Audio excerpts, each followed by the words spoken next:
मीरा, तुझ्या बाबांनी त्या दिवशी माझ्यावरती खोटे आणि घाणेरडे आरोप केले. त्या दिवशी माझा अपमान झाला आणि त्या गोष्टीचा मला त्रास सुद्धा झाला. पण असं असलं तरी सुद्धा माझा मीरावरती राग नाही. त्यावेळी आणि आजही तुम्हा सगळ्यांना माझ्यासाठी वाईट वाटतंय. तसंच मीरालाही तिच्या वडिलांसाठी वाईट वाटत असणारच, कारण तिचं तिच्या वडिलांवरती खूप प्रेम आहे. माझा जो काही अपमान झाला, मला जे काही दुःख सहन करावं लागलं, असं असलं तरी सुद्धा माझा मीरावरती राग नाही, कारण माझं तिच्यावरती खूप प्रेम आहे.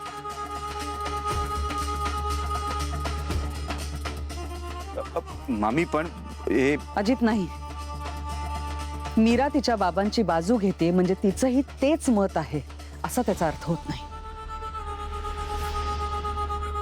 आपण सगळेच मीराला चांगलं ओळखतो.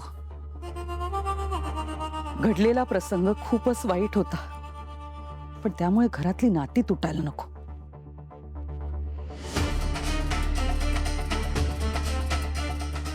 मीरा, तुझ्या वडिलांमुळे आपल्यात जे गैरसमज झालेत, त्यामुळे तुझ्या मनात माझ्याबद्दल काही विचार असतील, पण ते एक ना एक दिवस निघून जातील याची मला खात्री.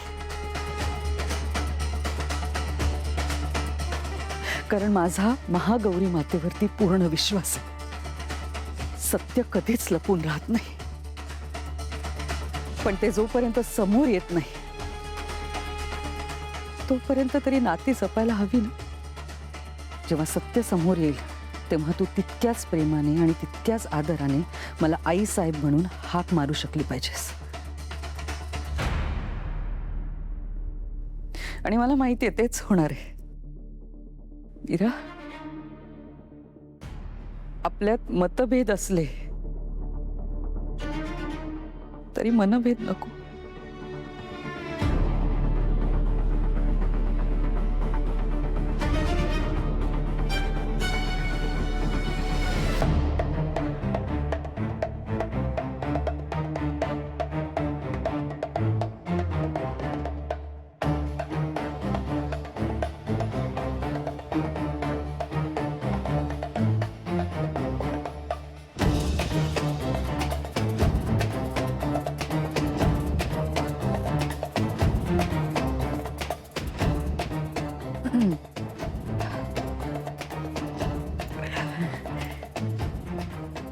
संक्रांतीची सगळी तयारी झाली ना मीरा?